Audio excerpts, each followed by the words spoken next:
Hello，大家好，呢度係浩神啊，今日咧就嚟玩呢個幻獸帕魯啊。呢個遊戲都係新出咗冇幾耐嘅咋。喺呢度呢，咁我就諗住帶領式咧帶大家嚟睇一睇呢個遊戲呢，到底係點樣玩嘅啦。咁就好似一個新手陪玩咁啦。咁我就俾大家睇一睇我玩嘅過程，從而去認識到呢個遊戲到底係玩緊啲乜嘢啦。喺呢度我搣面呢搣咗一陣嘅時間啦，咁我搣咗一個老爺爺，咁就可以見到一隻小羊、一隻小雞，仲有一隻怪獸仔。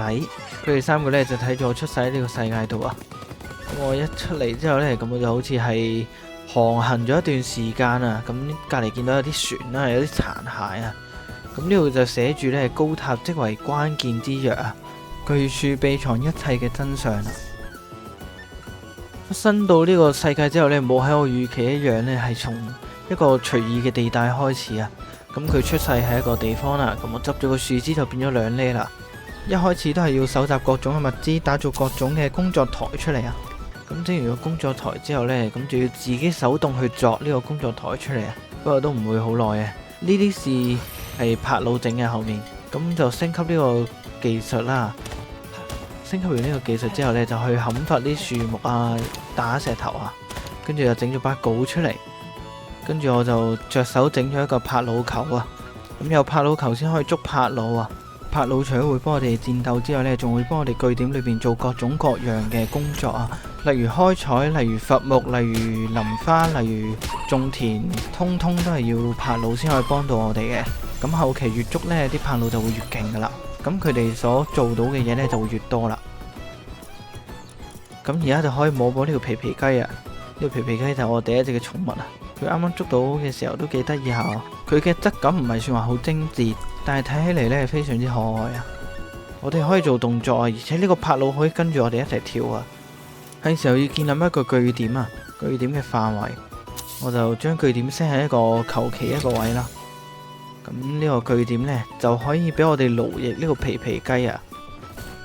咁啲帕魯呢，就係可以越捉越多啦，咁我哋就可以越嚟越多帕魯幫我哋做嘢啦，咁就可以直接升級呢個據點啊！根據我對方舟嘅認知呢，呢個升級呢，就係升血量同埋負重，跟住呢，有啲技能就求其點一點。呢個帕魯世界食物都係一樣好重要嘅嘢，雖然而家前期要手動自己煎，不過後期呢，咁就可以自動啦。前期我哋需要做嘅嘢呢，就係盡可能捉多啲帕魯啊。咁每一隻帕魯呢，捉前10隻嘅時候呢，都會有大量嘅經驗加成啊。打到佢殘血嘅時候呢，就可以掉呢個精靈球。地圖上面呢，有好多嘅帕魯啊，總共有100幾種嘅帕魯可以俾我哋捉啊。咁所捉完嘅帕魯呢，咁我哋就可以奴役佢哋嚟幫我哋做嘢啊。唔同嘅工作適應性呢，可以幫唔同嘅工作。咁其實睇字面意思呢，都大概知道佢哋會幫手做啲咩嘅。每一隻帕魯喺幫手嘅時候呢，都有唔同嘅動作啊。咁佢哋嘅動作呢，就係經過精心嘅設計啊。就算個帕魯喺營地裏面做緊嘢，我哋都可以同佢互動，拎起佢。咁呢度呢，起嘢好平嘅啫，呢個帕魯佢每一次呢，就係需要2個木頭，順便整埋個護甲啊。咁我出去就唔會咁危險啦。咁呢度呢，咁我就可以餵我自己食嘢，同埋餵我帕魯食嘢，稍為將個據點整得唔錯啦。跟住仲起咗張床，咁而家就可以繼續升級呢個據點啊。啱啱都已經提及過少少啦。咁呢個幻獸帕魯裏邊呢，仲有好多存在嘅 bug 啊，例如一啲樓梯，佢2個係唔可以互相疊埋一齊啊。咁淨係可以放一邊嘅樓梯，都唔知到底要放邊好啊。喺距離呢個原始出生點隔離呢，有一隻叫紫霞鹿嘅生物啦。咁佢係喺12呢嘅時候呢，就可以學一個科技，咁就可以做佢嘅專屬載具。咁做完之後，我哋就可以騎上去周圍冒險。所以呢，都係要盡快去升級，收集多啲嘅物資，盡快升級據點，去捉後面更加強嘅帕魯啊！帕魯死亡嘅時候呢，我哋仲可以推喐佢啊，佢碌下碌下咁樣，好搞笑啊！呢度啦，仲有一個叫翠葉鼠嘅雕像啊。同時呢，背包淨係可以帶5隻帕魯啊。咁如果捉多咗嘅帕魯呢，會傳送到去終端機裏邊啊。遊戲係防止越級打怪呢個行為啊，所以如果越級打怪呢嘅傷害係會變得非常低噶。呢邊呢隻火溶壺呢，佢有好強嘅功能啊，我哋可以拎起佢嚟噴火啊。你攻擊一隻帕魯嘅時候呢，可能會俾帕魯嘅同類呢圍毆啊。世界上仲有好多嘅傳送點可以俾我哋去解鎖啊！解鎖完之後呢，就可以通過終端機快速傳送啊！而地圖上面呢，都有好多唔少嘅 NPC 啊！咁我通過呢個對話 NPC 呢，咁我就獲得咗一啲嘅物品啊！咁而有啲 NPC 呢，可以兌換你所捉到嘅柏佬啊，所以唔使擔心捉到嗰啲柏佬去要點處理。而有啲地方可以揾到流浪者嘅手記啊！咁流浪者嘅手記呢，就提供咗一啲資訊俾我哋知道啊！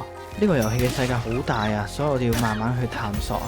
而我哋有咗呢個飛行嘅坐騎呢，都唔代表我哋可以直接靠飛行去走天下。我哋喺野外揾到嘅傳送點呢，都可以直接傳送翻去我哋嘅據點裏邊啊。咁每一隻柏佬呢，都有個聲值啊。如果我哋要去做嘢呢，咁佢就會跌呢個值啦。呢個值可以理解為心情。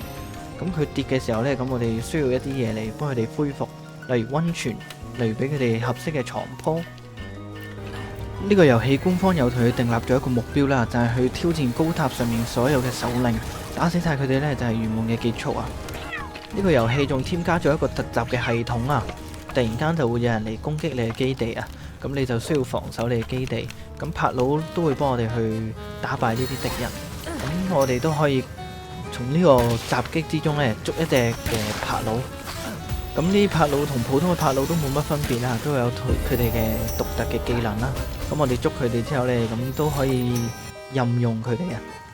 亦都唔係所有嘅柏佬都可以騎嘅，有啲就係可以召喚出嚟攻擊人，而唔可以直接騎佢哋嚟攻擊。啱啱都提及過呢，紫霞鹿係前期好推薦噶。咁我而家就喺度捉緊紫霞鹿啊。有時係未必可以100%捉到嘅，就算係顯示70幾%，啱啱隻鹿都係逃走咗一次啊。開始慢慢建立我哋嘅自動化據點啊，好多嘢都可以由柏佬嚟幫我哋做啊，我哋只需要慢慢去建立好我哋嘅生產線，建立好我哋嘅感情啊，咁我哋就可以慢慢勞役呢啲柏佬為我哋嘅基地做長遠嘅貢獻啊。每個柏佬都有詳細嘅介紹啊，咁呢個頸圈呢，就可以令呢個魅魔呢一直跟住我啊，我就算唔召喚佢，佢都一直跟住我作戰啊。但係呢個嘢呢，就有一個缺點啦，就係起嘢嘅時候非常之阻掟。前面都提及咗啦，每個柏佬都有獨特嘅聲值啊，咁我哋起溫泉呢，就可以好好令柏佬補充呢個聲值啊。喺據點越升級得多呢，咁就可以勞役更加多嘅柏佬幫我哋做嘢啊。咁我捉咗呢個紫霞鹿啦，佢竟然可以傷害到我哋屋企嘅建築啊，咁呢個係非常之唔好嘅設定啊，我都唔知有冇得改啊，定係個未完成嘅位啊。喺呢個自己創造嘅世界裏面呢，咁都可以自由切換係咪要多人遊戲啦。咁如果開多人遊戲嘅時候呢，就會有個邀請碼，咁有邀請碼呢，就可以入嚟你嘅世界裏面啦。但同樣啦，呢個遊戲都係處於呢個測試版嘅狀態啊，仲有好多嘅 bug 係未修正完啊。咁就好似有時呢就會彈 game 嘅。咁喺呢度呢，咁我就大概介紹咗呢個遊戲啊。咁呢個遊戲的確係一個好好玩嘅遊戲啦。咁我覺得我之後都會持續去玩落去嘅。我相信我嘅介紹唔算係太完整啦，不過算係可以當做一個參考。咁我之後呢，都會希望分享一啲內容啊，咁俾大家去參考一下，或者分享一啲攻略俾大家睇一睇嘅。